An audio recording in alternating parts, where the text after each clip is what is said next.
Welcome to War Thunder with Subdued. How y'all doing today? Well, I just completed research on the final Meteor and the agony of grinding through a plane that I will never use is finally over.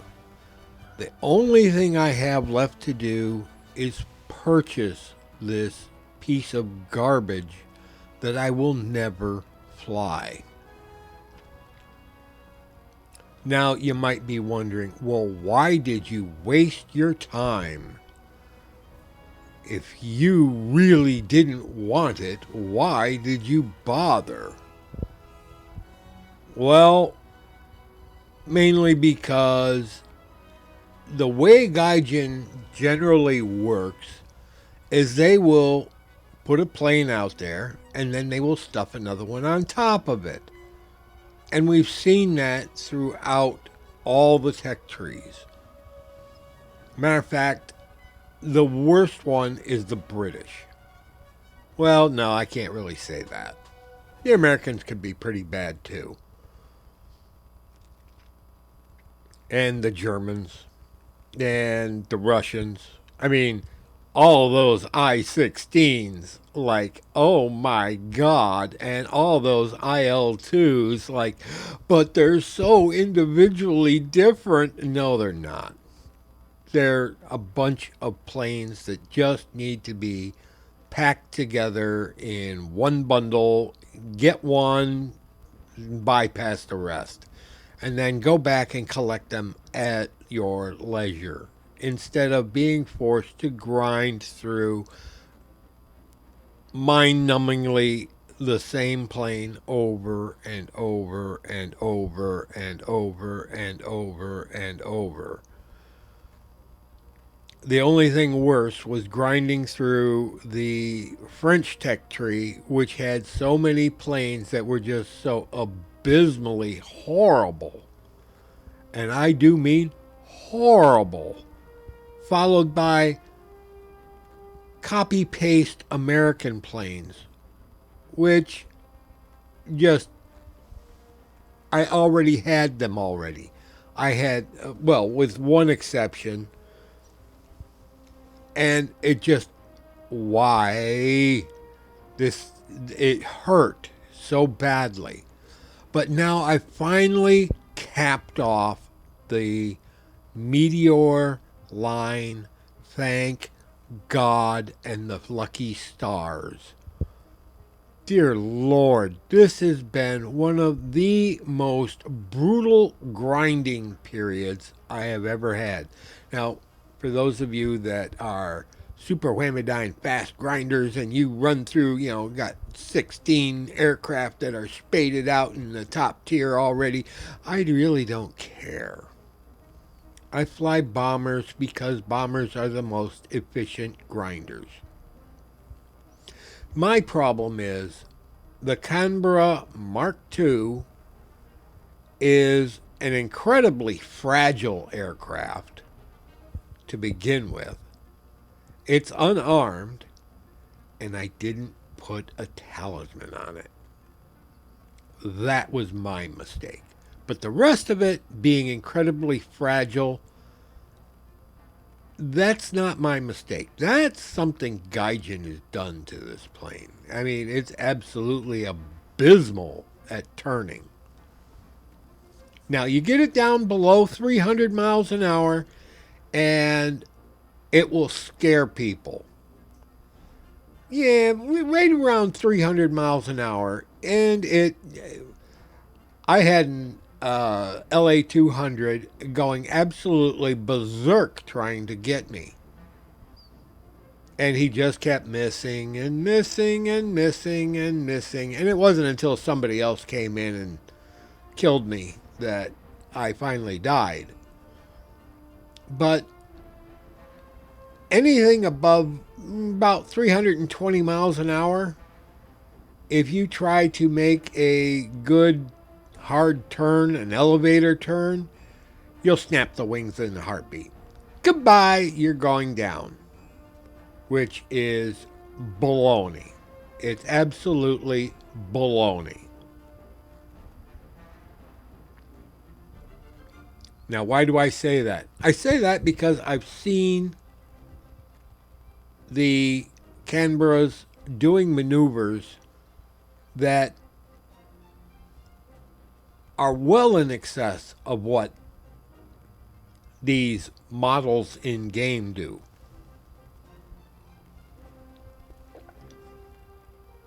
There's video evidence of this, but it's all done. I got through it, and maybe someday I might even go for the second Canberra, or the Canberra, as a lot of people have called it. But I doubt it. I mean, it's another one of those planes that to me is garbage, and it should be nested. Now, the next plane that we should be getting in the British lineup, and for those of you that are Anglophiles,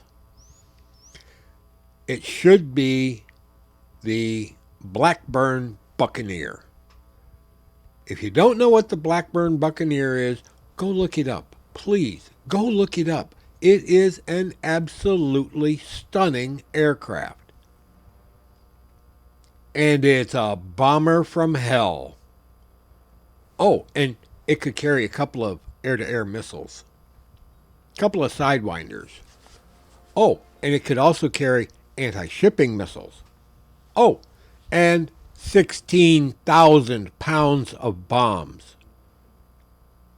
Stick that in your pipe and smoke it. 16,000. And it had a rotary bomb bay.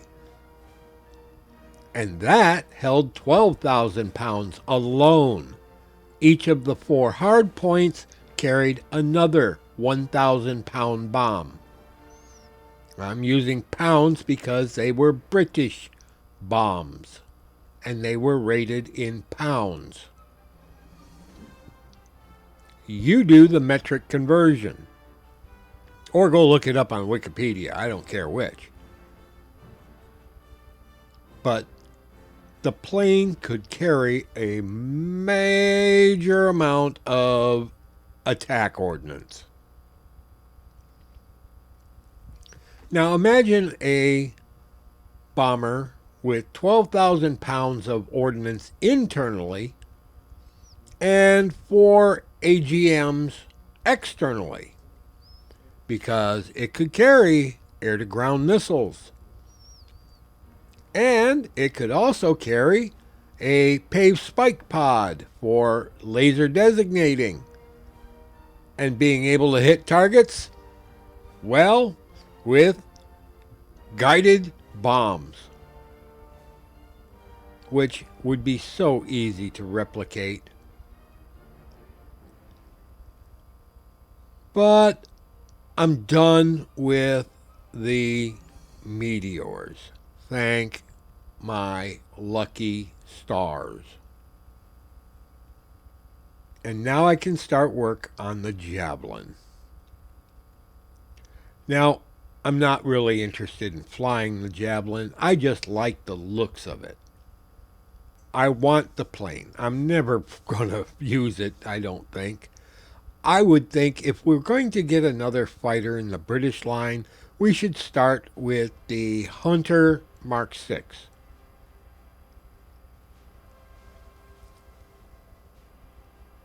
Or even the English Electric Lightning. Something that's going to have external stores. Because I am sick to death of Britain getting shafted. And my God, they've been shafted. They've got the insignificant bomb loads on the Vampire, the insignificant load on the Venom, the Sea Venom, the insignificant load on the attacker. And the same with the Meteor Mark 8. They're insignificant. Why even bother?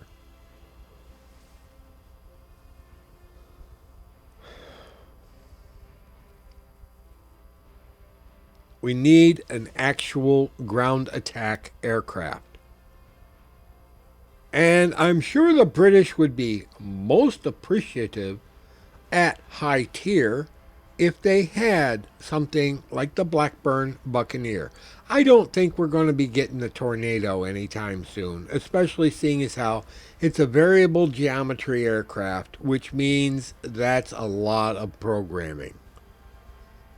Will we ever get something like that? Maybe when Dagor 7 comes out. That might be able to handle it.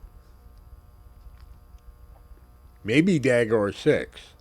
I think we're on 5 now. Maybe I'm wrong. I don't care. But the fact is, we need something in the British line at top tier which can be used for ground attack properly. An attacker is virtually useless. Yes, it's got some rockets. Yes, it's got 2 bombs. And it's got its guns, which are out on the wings and make them absolutely worthless as far as doing anything. And yeah, I spaded my attacker a long time ago. And I spaded it praying that it would get better. And it didn't. It just flat did not get better. Which is why I ground most of the Meteor Mark 8 with the Canberra Mark 2. I did grind a good portion of it with the Hunter. And I felt like an idiot doing that. But, hey, I got some air kills. I just don't like flying the Hunter because it has no secondary attack function, which is why I would love to see the Hunter F Mark 6.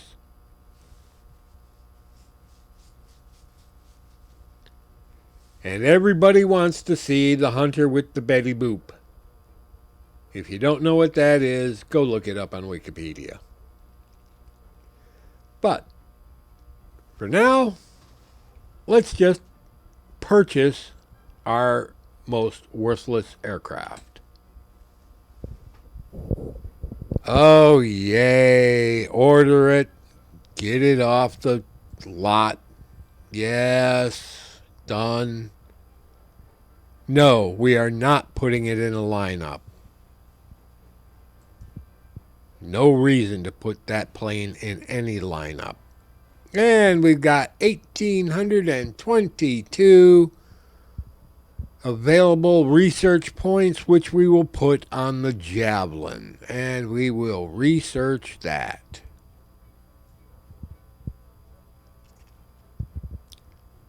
And with that, we are done. By the way, I don't know who created the camo here, but you can find it on War Thunder Live.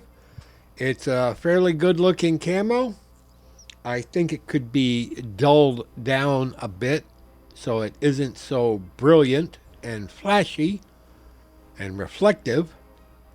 But it's a beautiful camo. I like it. And this is Subdude signing off. Y'all have a pleasant today, a better tomorrow, and we'll catch you in the skies in Air Realistic on the good maps. Bye-bye, folks.